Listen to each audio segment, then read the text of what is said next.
अस्सलाम वालेकुम guys, hi this is लेस्लन। आज हम बात करेंगे अंडरस्टैंडिंग इंडियन इकोनॉमी जो क्लास 9th का चैप्टर नंबर 2 है इकोनॉमिक्स का, जो जे-एंड-के बोर्ड ऑफ स्कूल एजुकेशन की तरफ से वो बुक प्रोवाइड की जाती है, उसी से है, ठीक है। तो इस टॉपिक के अंदर हम डिस्कस करेंगे सेक्टर्स ऑफ इंडियन इकोनॉमी के और उसको अंडरस्टैंड करेंगे प्रिसाइजली। ज़्यादा डीप भी नहीं जाएंगे और ज़्यादा इलॉबरेट भी नहीं करेंगे। एक प्रिसाइज मैनर से 3 टॉपिक्स को हम एक-एक करके डिस्कस करेंगे और इस वीडियो को एंड तक देखेगा। जिस तरह हिस्ट्री एक सब्जेक्ट होता है, जियोग्राफी एक सब्जेक्ट, पॉलिटिकल साइंस एक सब्जेक्ट होता है, इसी तरह इकोनॉमिक्स भी एक सब्जेक्ट है। कौन-सा सब्जेक्ट है? ये सोशल साइंस का सब्जेक्ट है। It is a social science concerned with the production and the distribution and consumption of goods and services. तो इन शॉर्ट हम कह सकते हैं ये वो सोशल साइंस या वो सब्जेक्ट है सोशल साइंस का जो डील करता है production, distribution and consumption of goods and services के साथ। तो दैट मीन्स कहीं न कहीं प्रोडक्शन एक विभाग बनता है, डिस्ट्रीब्यूशन एक और कंजप्शन एक।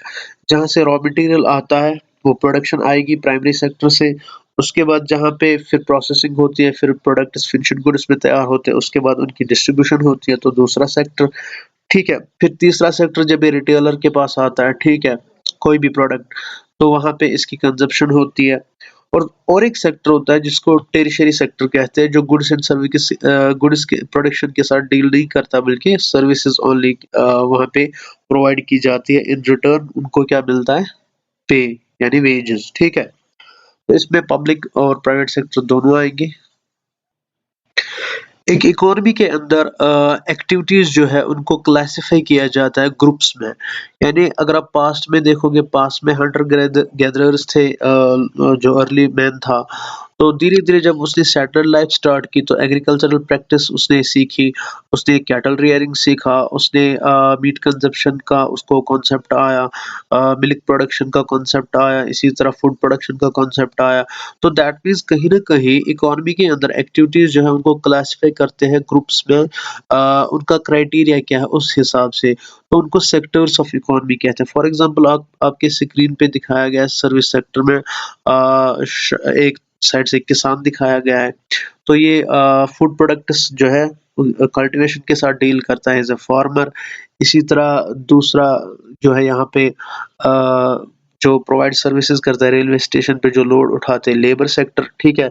इसी तरह मेसन्स, अलग-अलग डिपार्टमेंट, अलग-अलग सेक्टर्स जो हैं क्राइटेरिया के हिसाब से उनको क्लासिफ़ाई किया जाता है सेक्टर्स ऑफ इकोनॉमी से, ठीक है। तो जैसे कि हम देखेंगे जब एक किसान फूड प्रोडक्ट्स में स्टार्ट में या राइस कल्टीवेशन करता है, व्हीट कल्टीवेशन करता है, फिर उसकी प्रोसेसिंग के लिए वो फैक्ट्री में जाता है या किसी मिल में जाता है, तो वहाँ से फूड प्रोडक्ट जो है फिनिश्ड शेप में आता है। तो जो वो राइस या व्हीट फिनिश्ड प्रोडक्ट में आता है, उसको फिर फर्दर इंडस्ट्रीज़ में भेजा जाता है बेकरी बनाने के लिए उस व्हीट को, ठीक है, जो आटा बनता है उससे मैदा बनता है। इसी तरह राइस को मार्केट में पैक करके भेजा जाता है जो हम as a staple food use करते हैं। तो इसी तरह जो है फिर इसके अलग-अलग सेक्टर्स बनते हैं। देखते हैं कौन-कौन से सेक्टर्स हैं। जैसे कि हमने अभी क्लासिफिकेशन में एक एग्जांपल दी किसान की, वो प्राइमरी सेक्टर से वाबस्ता है। क्यों? क्योंकि वो प्रोडक्शन करता है, वो एग्रीकल्चर से डील करता है। इसमें ज़रूरी नहीं है राइस कल्टीवेशन या व्हीट कल्टीवेशन, इसमें सिल्क प्रोडक्शन भी आती है, इसमें फिशरीज़ भी आता है, इसमें हॉर्टिकल्चर में फ्रूट प्रोडक्शन आती है, वेजिटेबल्स को प्रोड्यूस करना, ठीक है। इसके साथ-साथ टेक्सटाइल में कॉटन, जूट प्रोडक्शन आती है। तो वो सारे जो है प्राइमरी सेक्टर में आते हैं। तो वो जब एज़ अ रॉ मटेरियल तैयार होते हैं, उसकी फिर ट्रांसपोर्टेशन की जाती है इंडस्ट्रीज़ में, तो इंडस्ट्रीज़ में उनकी प्रोसेसिंग होती है, वो सेकेंडरी सेक्टर कहलाता है। तो सेकेंडरी सेक्टर में फिर इस रॉ मटेरियल को कन्वर्ट किया जाता है फिनिश्ड प्रोडक्ट में। इसमें मेटालिक, नॉन मेटालिक रिसोर्सेज़ भी आएँगे। For example iron and steel, ठीक है, उसकी इंडस्ट्रीज़ बनती है। पहले वो माइनिंग के साथ निकाला जाता है जहाँ से उसके ओर्स होती है, आयरन ओर होती है, ठीक। फिर जब प्रोसेस किया जाता है इंडस्ट्रीज़ में, वो सेकेंडरी सेक्टर होता है। फिर जब तैयार उसके गुड्स होते हैं आयरन के या स्टील के, वो फिनिश्ड प्रोडक्ट्स के साथ फिर मार्केट में आते हैं। तो बीच में एक सेक्टर आता है ट्रांसपोर्टेशन सेक्टर और बैंक, जो फाइनेंस करता है इन इंस्टीट्यूशंस को, ठीक है। तो वो टெர்शरी सेक्टर कहलाता है। इसी के साथ-साथ आईटी सेक्टर भी टெர்शरी सेक्टर है जिसमें कम्युनिकेशंस के ज़रिए सर्विसेज प्रोवाइड की जाती है, ठीक है। हेल्थ सेक्टर भी एक टेरिशरी सेक्टर है जहाँ पे हॉस्पिटल्स के अंदर डॉक्टर्स सर्व करते हैं। टीचर जो एजुकेशन के अंदर as a teacher in education impart करता है स्टूडेंट्स में, ये भी टेरिशरी सेक्टर में आता है। तो डिफरेंट सेक्टर्स है, ये आप खुद अंडरस्टैंड कर सकते हैं। जहाँ पे सिर्फ सर्विसेज प्रोवाइड की जाती है, कोई प्रोडक्ट तैयार नहीं किया जाता, उसको टेरिशरी सेक्टर कहते हैं या सर्विस सेक्टर कहते हैं। अब इसको इस प्राइमरी सेक्टर को शॉर्ट में डिफाइन किया हुआ है स्क्रीन पे, the economic activities which are connected with the extraction and the production of natural resources. जो भी नेचुरल रिसोर्सेज हमारे आसपास सराउंडिंग में पाए जाते हैं, उनकी एक्सट्रैक्शन करना या उनकी प्रोडक्शन करना, उसको प्राइमरी सेक्टर कहते हैं। उसमें जो एक्टिविटीज इन्वॉल्व होती है, या तो वो एग्रीकल्चरल एक्टिविटीज होती है, या फिशिंग होती है, या माइनिंग होती है, या कोई और होती है जो नेचुरल रिसोर्सेज को यूटिलाइज करते हैं, या हम कह सकते हैं एक्सप्लॉइट करते हैं, ठीक। तो ये प्राइमरी सेक्टर एक्टिविटी कहलाती है।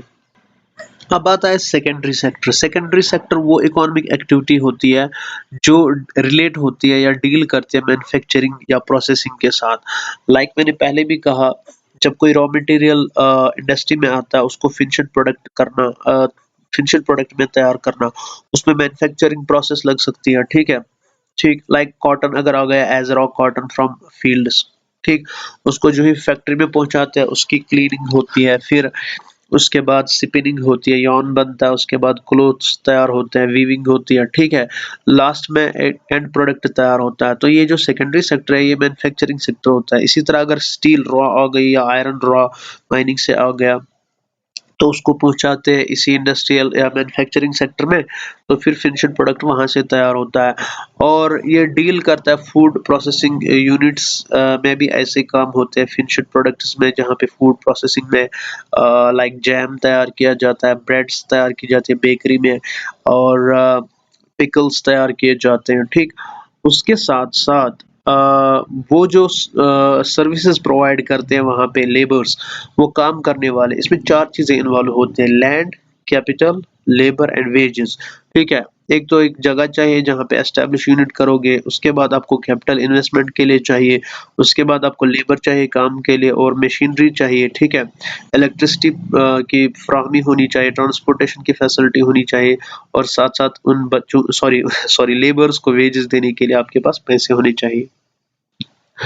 Now comes the tertiary sector. I am sorry, ये विजिबल नहीं होगा आपको शायद, बट फिर भी मैं पढ़ूंगा। ये वो इकोनॉमिक एक्टिविटी है that are mostly based on the providing the services like transportation, communication और बैंकिंग, इंश्योरेंस। ये सारी जो है ये टेरिशरी सेक्टर में आता है, या हम कह सकते हैं इसको सर्विस सेक्टर, जहाँ पे कोई प्रोडक्ट तैयार नहीं होता है, बल्कि जो ऑलरेडी फिनिश्ड प्रोडक्ट फैक्ट्री में तैयार होता है, उसको वहां से लाना होलसेलर तक, होलसेलर से रिटेलर तक थ्रू ट्रांसपोर्टेशन। या फॉर एग्जांपल दूसरी हम लेंगे, जैसे कि पैसेंजर्स होते हैं, वो एक जगह से दूसरी जगह जाने के लिए बसेस का प्रयोग करते हैं, या एरोप्लेन्स दूर जगहों तक जाने के लिए, अब्रॉड जाने के लिए, या ट्रेन्स का प्रयोग करते हैं।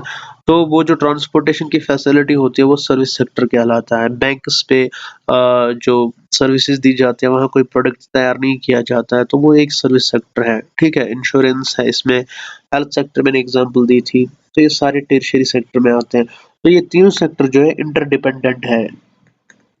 हम यहाँ पे कह सकते हैं primary and secondary sector is incomplete without the tertiary sector, या हम कह सकते हैं tertiary sector is will no more exist without primary and secondary sector. Okay, in short ये क्लियर है कि ये तीनों सेक्टर्स एक दूसरे पे डिपेंडेंट हैं, ठीक है, चाहे वो प्राइमरी सेक्टर है, सेकेंडरी है, या टर्शियरी है। तो without these three sectors economy जो है वो डेवलप नहीं हो सकती है, या वो स्टेबलाइज नहीं हो सकती किसी कंट्री की economy without these three sectors. जब यही तीनों सेक्टर्स प्रोसेस में होते हैं, यानी ये काम करने में जुटे रहते हैं, हर कंट्री के अपने 3 सेक्टर्स होते हैं, डिफरेंट तरीके से वो अपने सेक्टर्स को चलाते हैं, जैसा उनका political and socio economic mechanism होगा कंट्री का, डिपेंड करता है। But somehow all in all जो इकोनॉमिक एक्टिविटीज होती है वो सेम होती है। उसमें सिर्फ डिफरेंस हो सकती है साइंस एंड टेक्नोलॉजी की। आपके पास एडवांस्ड टेक्नोलॉजी हो सकती है, किसी कंट्री के पास नहीं हो सकती है, बस इतना डिफरेंस हो सकता है। अब इन शॉर्ट जब ये तीनों सेक्टर्स इकट्ठे काम करते हैं, ये कंट्री के लिए जनरेट करते हैं जीडीपी, ग्रॉस डोमेस्टिक प्रोडक्ट। अब ये ग्रॉस डोमेस्टिक प्रोडक्ट क्या होता है? ये होता है value of final goods and services produced in each sector.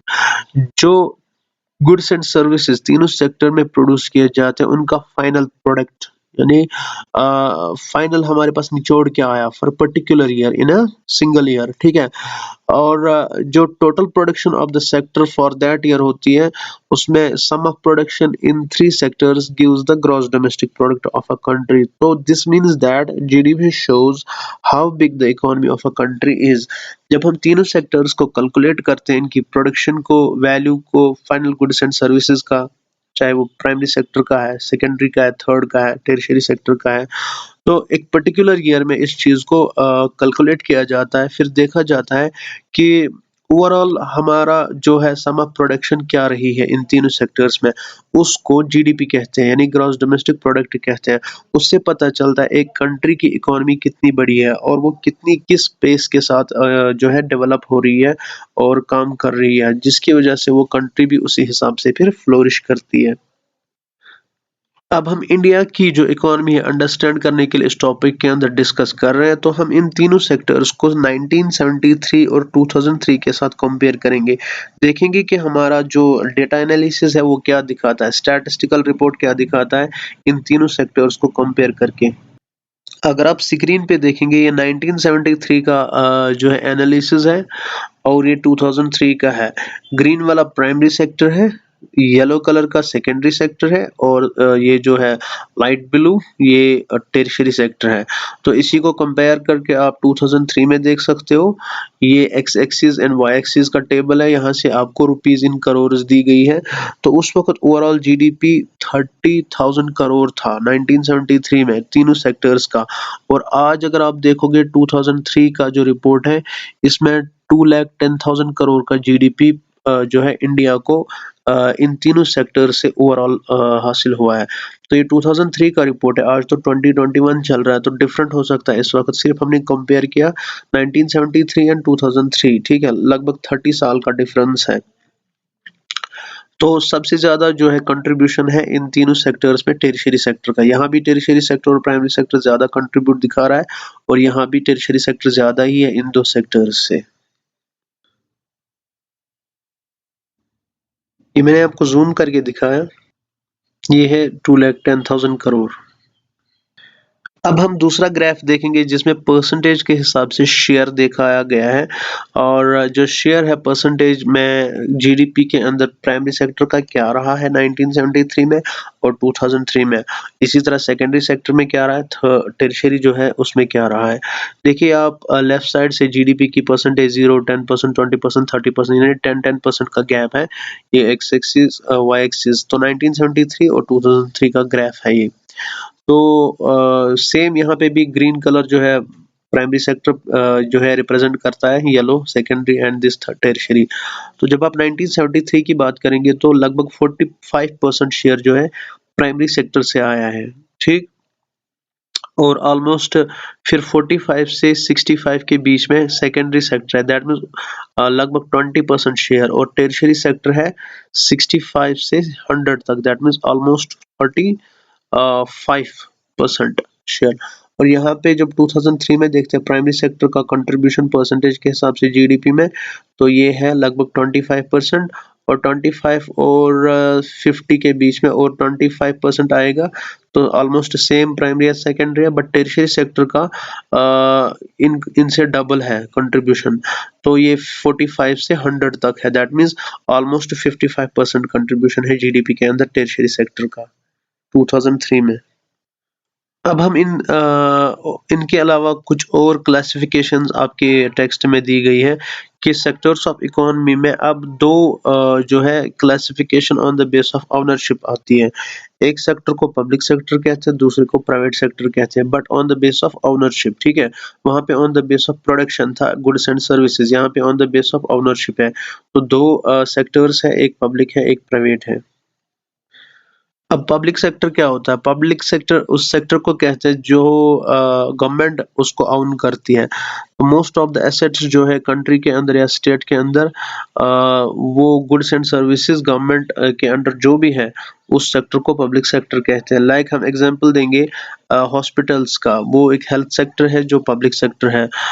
उसके साथ साथ एजुकेशन सेक्टर में यूनिवर्सिटीज कॉलेजेस वो भी पब्लिक सेक्टर है क्योंकि वो गवर्नमेंट ओन्ड होते हैं। उसमें जो रेवेन्यू जनरेट होता है बाकी सारी चीज़ें होती हैं। उसके अलावा बहुत सारे कुछ इंडस्ट्रियल यूनिट्स हैं, मैन्युफैक्चरिंग यूनिट्स हैं जो पब्लिकली जो गवर्नमेंट ओन करती है। तो that means on the base of ownership जो है गवर्नमेंट जहाँ पे ओन करेगी एसेट्स को वो पब्लिक सेक्टर कहलाता है। और जहाँ पे इंडिविजुअल ओनरशिप होती है या किसी पर्सन पर्टिकुलर आदमी की होती है, ठीक है, तो वो वहाँ पे हम कह सकते हैं ये प्राइवेट सेक्टर है। उसमें कोऑपरेटिव्स भी आ सकते हैं। लाइक 2-3 बंदों ने मिलके कोई यूनिट खोला, कोई इंडस्ट्रियल यूनिट खोला, कोई एस्टेब्लिशमेंट की किसी बड़े हॉस्पिटल की या ऐसा कोई यूनिट जहाँ पे प्रोडक्शन होती है गुड्स की, कोई आयरन एंड स्टील इंडस्ट्री खोली जिस तरह आपकी स्क्रीन पे टाटाज की एग्जांपल दी गई है, जो बिरलाज, इसके साथ साथ दूसरी है। इसी तरह अंबानी ग्रुप इस वक्त एक्टिव है इंडिया में, one of the richest persons है। तो वो ये जो है प्राइवेट सेक्टर कहलाता है क्योंकि उसकी ओनरशिप जो है वो गवर्नमेंट की नहीं होती है। उसके सारे एसेट्स जो भी डिलीवरी सर्विसेज गुड्स प्रोडक्शन होती है वो किसी पर्टिकुलर इंडिविजुअल की होती है या कंपनी की होती है, उसको हम प्राइवेट सेक्टर कहते हैं। अब next classification on the base of employment. फिर जो मैंने पहले पॉइंट कहा था, लेबर एज एन एम्प्लॉय काम करता है प्रोडक्शन में, चाहे वो फार्मर है, इंडस्ट्री में मैन्युफैक्चरर है या ट्रांसपोर्ट चलाने में ड्राइवर है, ठीक है, उसके साथ साथ रिटेलर में शॉपकीपर है। तो इसी तरह सेक्टर्स में अनएम्प्लॉयमेंट एम्प्लॉयमेंट उसमें दो सेक्टर्स वहाँ यहाँ पे अकाउंट किए जाते हैं। नंबर वन ऑर्गेनाइज्ड एम्प्लॉयमेंट, दूसरा होता है अनऑर्गेनाइज्ड एम्प्लॉयमेंट। तो ये दो सेक्टर्स है। ऑर्गेनाइज्ड एम्प्लॉयमेंट देखेंगे क्या होता है, अनऑर्गेनाइज्ड भी देखेंगे। ऑर्गेनाइज्ड सेक्टर वो सेक्टर होता है जहाँ पे लोगों को एश्योरिटी होती है वर्क की और टर्म्स ऑफ एम्प्लॉयमेंट उन्हें पता होती है और वो रेगुलर होती है। तो वहाँ पे उनको जॉब लॉस का कोई खतरा नहीं होता है। लाइक स्पेशली गवर्नमेंट जॉब्स जिनको हम कह सकते हैं शॉर्ट में, चाहे वो डिफेंस में हो, बैंक में हो, हेल्थ सेक्टर में हो, टीचिंग में, एजुकेशन सेक्टर में हो, कहीं भी हो, अगर वहाँ पे एश्योरिटी है, जॉब लॉस की कोई थ्रेट नहीं है, तो यहाँ पे हम कह सकते हैं ये ऑर्गेनाइज्ड सेक्टर है। दूसरा होता है unorganised sector. For example labour को लेंगे हम, मेसनरी को लेंगे। किसी पर्टिकुलर सीजन में कोई काम चलता है, लाइक कश्मीर में बात करें तो यहाँ पे जो समर आता है तो यहाँ बंगालीज बिहारीज आते हैं एज ए लेबर काम करने के लिए, मेसनरी काम करने के लिए, बाकी एज ए पेंटर्स काम करने के लिए। जो ही समर खत्म होता है, सीजन खत्म होता है, उनका काम भी खत्म होता है। तो डिपेंड करता है। तो दैट मीन्स उनका जो एम्प्लॉयमेंट है वो अनऑर्गेनाइज्ड है, उसमें एश्योरिटी नहीं होती है रेगुलर सर्विसेज की। तो इसी के साथ-साथ प्राइवेट सेक्टर में हम कह सकते हैं, जैसे कि प्राइवेट सेक्टर में आप काम करेंगे, तो वहाँ आपको जॉब सिक्योरिटी नहीं होती है, जिस तरह गवर्नमेंट कंट्रोल्ड ऑर्गनाइजेशंस में होती है। ये एक हम कह सकते हैं स्मॉल या स्कैटर्ड टाइम के लिए होती हैं, तो जहाँ पे हम जॉब्स को सिक्योर नहीं पाते और पे बहुत कम होता है। तो यहाँ पे 2 चीज़ें आती हैं, एक लो पे होता है और अनसिक्योर्ड जॉब्स होते हैं अनऑर्गनाइज्ड सेक्टर में। इसके लिए एक ग्राफ दिया गया है। ग्राफ पे आपको दिखाया गया है इंडिया में जो वर्क फोर्स है वो उसमें अनऑर्गेनाइज्ड के लिए ब्लू कलर है और ऑर्गेनाइज्ड सेक्टर के लिए येलो कलर है। तो इस ग्राफ से आपको पता चलता होगा कि इंडिया में जितनी भी एम्प्लॉयमेंट है वो कितनी ऑर्गेनाइज्ड है और कितनी अनऑर्गेनाइज्ड है। जिस देश में अनऑर्गेनाइज्ड सेक्टर ज्यादा हो और अनऑर्गेनाइज्ड आप देखो नीचे बॉटम में है सारा, तो वो डेवलपिंग जो पेस है उसकी बहुत स्लो हो सकती है। उस चीज़ से क्या होता है, अनएम्प्लॉयमेंट जनरेट होता है। तो अनएम्प्लॉयमेंट की डिफरेंट टाइप्स होती है। तो अनएम्प्लॉयमेंट क्या होता है, when a person is willing to work at a prevailing wage rate but fails to get a job, it's called unemployment. जहाँ पे एक बंदा क्या होता है, वो काम करने के लिए किसी भी रेट पे रेडी होता है। क्यों? क्योंकि उसके पास जॉब नहीं होता है और उसके लिए वो कहीं भी काम करने के लिए तैयार होता है। और जॉब उसको परमानेंट नहीं मिलता है, टाइमली मिलता है या किसी पर्टिकुलर टाइम के लिए वो काम करता है, फिर वो खत्म होता है, फिर उसको इन सर्च ऑफ जॉब फिर से ये निकलना होता है। अब इसी को थोड़ा इलॉबरेट करके हम देखेंगे टाइप्स ऑफ अनएम्प्लॉयमेंट कितनी है। अनएम्प्लॉयमेंट की लगभग 5 टाइप्स है। एक सीजनल है, ठीक है, सीजनल अनएम्प्लॉयमेंट, दूसरा डिसगाइज्ड अनएम्प्लॉयमेंट, तीसरा स्ट्रक्चरल अनएम्प्लॉयमेंट और साइक्लिकल अनएम्प्लॉयमेंट और फ्रिक्शनल अनएम्प्लॉयमेंट। ये 5 टाइप्स हैं। इन पांचों को हम डिस्क्राइब करेंगे, एक एक करके डेफिनेशन देखेंगे। पहले हम देखेंगे सीजनल अनएम्प्लॉयमेंट क्या होता है। Seasonal unemployment which generates due to the variation in the seasons is called seasonal unemployment. मैंने स्टार्ट में ही कहा, depends upon the season and the availability of the jobs और वी कैन से लेबर। तो वहाँ पे हम कह सकते हैं तब तक उसको जॉब सिक्योर है, जो ही वो सीजन चेंज होता है अनएम्प्लॉयमेंट फिर से स्टार्ट होती है।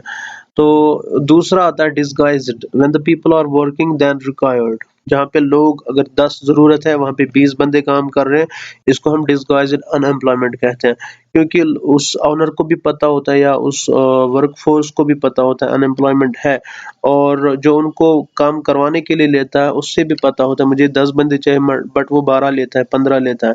तो but at the same time वो क्या करता है, वेजेस में कमी करता है, जिसकी वजह से जो है इन्फ्लुएंस पड़ता है उनकी वर्कफोर्स पे। ठीक, तो यहाँ पे हम कह सकते हैं इसमें इफेक्ट करती है, प्रोडक्शन ज़्यादा होती है बट वेजेस कम मिलती है। तो ये एक डिसगाइज्ड अनएम्प्लॉयमेंट है, इसमें बेनिफिट एम्प्लॉय का नहीं होता है। तीसरा हम कह सकते हैं स्ट्रक्चरल अनएम्प्लॉयमेंट। तो आजकल तो प्राइवेट सेक्टर में यही डिसगाइज्ड अनएम्प्लॉयमेंट है। ठीक, तो तीसरा होता है when the economy fails to generate enough jobs it is called structural unemployment.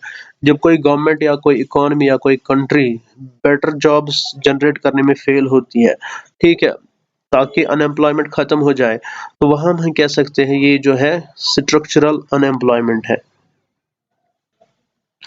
Next आता है साइक्लिकल अनएम्प्लॉयमेंट। साइक्लिकल अनएम्प्लॉयमेंट क्या होता है, it is created because of the depression in the economy. Like India इस वक्त डिप्रेशन में, इसकी economy financial crunch आ गया है। क्या रीजंस है वो भी सबको पता है। उसकी वजह से जो अनएम्प्लॉयमेंट जनरेट हुआ है, उसकी वजह से जॉब सिक्योरिटी भी नहीं है बहुत सारों के पास। जब से लॉकडाउन हुआ है बहुत सारी कंपनीज ने अपने एम्प्लॉयज को निकाल दिया है, और जो घर में बैठे हैं उनके लिए अवेलेबल जॉब्स भी नहीं है।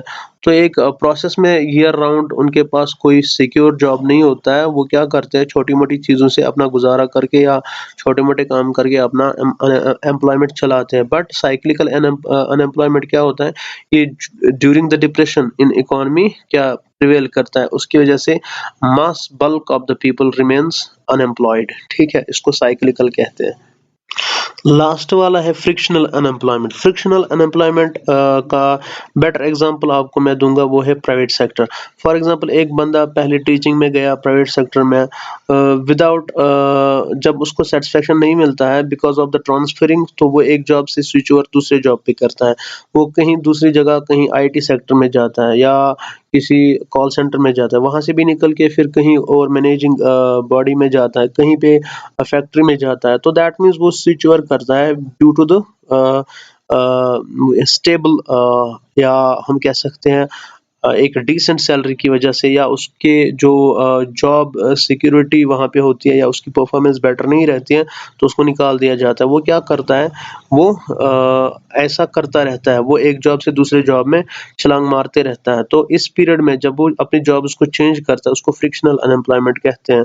तो इसकी डेफिनेशन यही है, the unemployment happens because of the transferring from one job to another job. तो this period between the changing the job is called unemployment. जो वो गैप होती है एक जॉब को खोने से दूसरा जॉब हासिल करने तक, उस गैप में उसको हम कह सकते हैं, जितने भी बंदे अनएम्प्लॉयड रहते हैं उसको फ्रिक्शनल अनएम्प्लॉयमेंट कहते हैं। ठीक, तो ये था आज का टॉपिक जो हमने सारा डिस्कस किया। Hope you enjoyed and understood well. अगर आपको हमारे वीडियोस अच्छे लगते हैं या टॉपिक या लेक्चर अच्छे लगते हैं, तो ज़रूर शेयर किया कीजिएगा और सब्सक्राइब भी किया कीजिए, ताकि हमें भी हौसला अफजाई हो और साथ साथ आपको भी फ़ायदा मिले।